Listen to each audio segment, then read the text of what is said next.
हमारे लाइफ में हमारे हालत कितने भी खराब हो, फिर भी हम दुनिया को काइंडनेस से देख सकते हैं।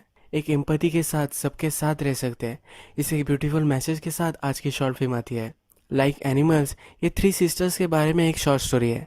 तो चलिए आज मैं आपको एक्सप्लेन करता हूँ।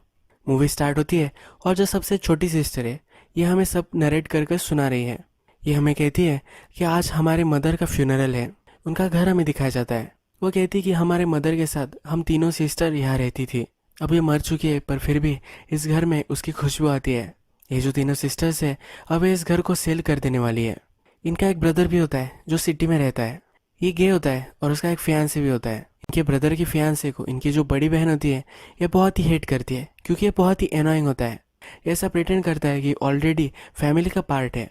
इस फ्यूनरल में वो जब बात कर रही होती है तभी भी वो उसे इंटरप्ट कर देता है। ये फिर अपने सिस्टर्स को कहती है अगर ब्रदर ने इससे शादी की तो मैं इसको मार दूंगी। अब थोड़े दिन गुजर जाते हैं।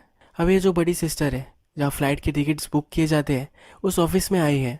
ये जो तीनों सिस्टर्स है इनका प्लान है कि वो अब घर सेल करेगी और उनका जो रास्ता है वो चूज़ कर लेगी। अपनी न्यू लाइफ वो क्रिएट करेगी।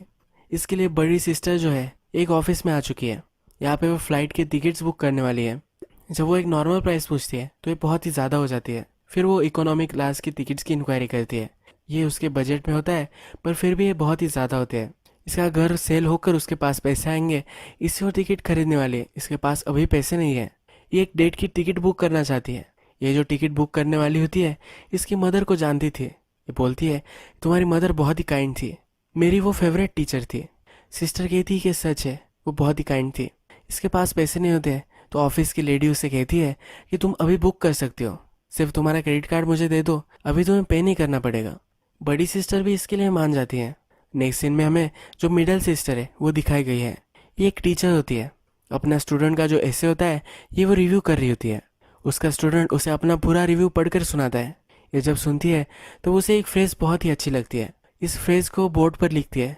ये इसे बहुत ही ब्रिलियंट लगता है। पर जब इसका स्टूडेंट इसे इलाबरेट कर कर उसे सुनाता है तब इसे पता चलता है कि ये इडियट है और इसे कुछ भी पता नहीं है। ये अपने जॉब से बहुत ही फ्रस्ट्रेटेड होती है क्योंकि टैलेंटेड होती है पर ऐसे स्टूडेंट उसे नहीं मिल पाते। जो छोटी सिस्टर है जो हमें स्टोरी सुना रही है वो वंडर करती है ये जो हमारी मदर थी कि क्या वो यहाँ खुश थी। इस टाउन में जो भी लोग आते हैं ये स्टक हो जाते हैं, ये कभी भी यहाँ से निकल नहीं पाते। इसके बाद नेक्स्ट सीन में इनका जो ब्रदर है अपने फियांसे को लेकर उनके घर आता है। इनकी छोटी सिस्टर का आज बर्थडे होता है। ये सब सेलिब्रेशन करते हैं। उसके बाद बड़ी सिस्टर उसके ब्रदर से पूछती है कि हाउस का क्या हुआ, कब ये सेल होने वाला है। ब्रदर कहता है कि थोड़ी देर में हम इसके बारे में बात करेंगे। सिस्टर कहती है कि नहीं, हम अभी बात कर सकते, कोई प्रॉब्लम नहीं है। ब्रदर कहता है कि मैं और मेरे फियांसे जो है हम दोनों ने डिसाइड किया है कि हम इसी घर में अब रहने वाले हैं। ये जब सिटी में रह रहे थे इन्हें फाइनेंशियल प्रॉब्लम हो चुकी है और घर रहना बहुत ही डिफिकल्ट है, इसलिए अब इसी घर में वो रहने वाले हैं। यह बात सुनकर सब सिस्टर्स बहुत ही डिस्टर्ब हो जाती है।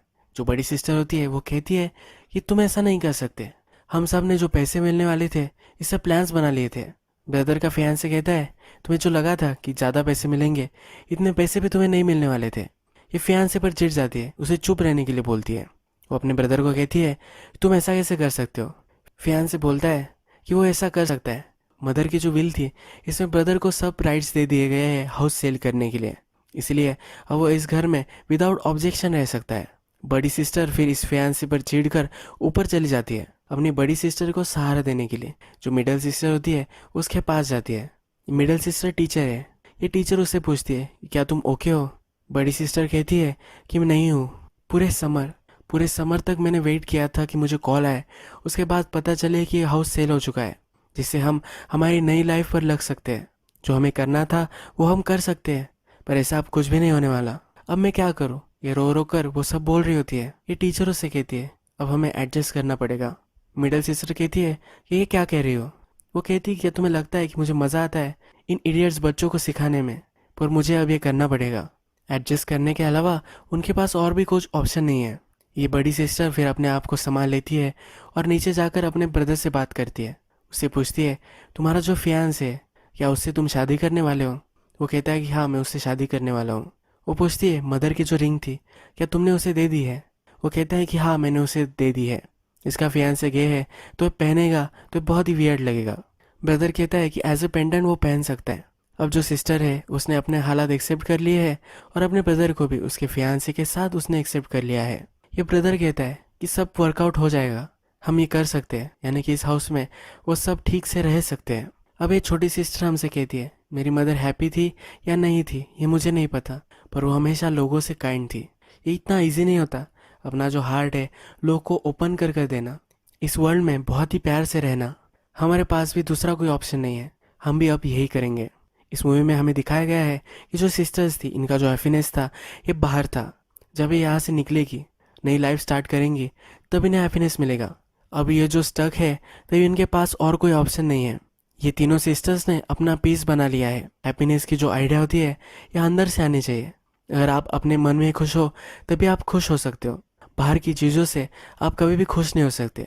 एक बड़ा सा कंसेप्ट ये शॉर्ट फिल्म हमें सिखाती है। अगर हम एक्सटर्नल चीज़ों में हैप्पीनेस ढूंढते रहे हमेशा हम स्टक रहेंगे, क्योंकि हम एक्सटर्नल चीज़ों को कभी भी कंट्रोल नहीं कर सकते। हमें लगता है कि हम चीज़ों को कंट्रोल कर रहे हैं, पर कभी भी हम किसी भी चीज़ के कंट्रोल में नहीं होते।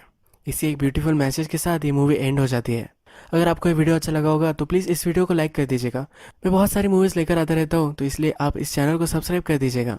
बेल नोटिफिकेशन आइकॉन भी दबाना मत भूलिए, यानी कि आपको सब मूवीज़ मिलती रहे। हम फिर से मिलेंगे और एक ब्यूटीफुल मूवी के साथ, तब तक के लिए थैंक यू और आप अपने आप का ख्याल रखिए।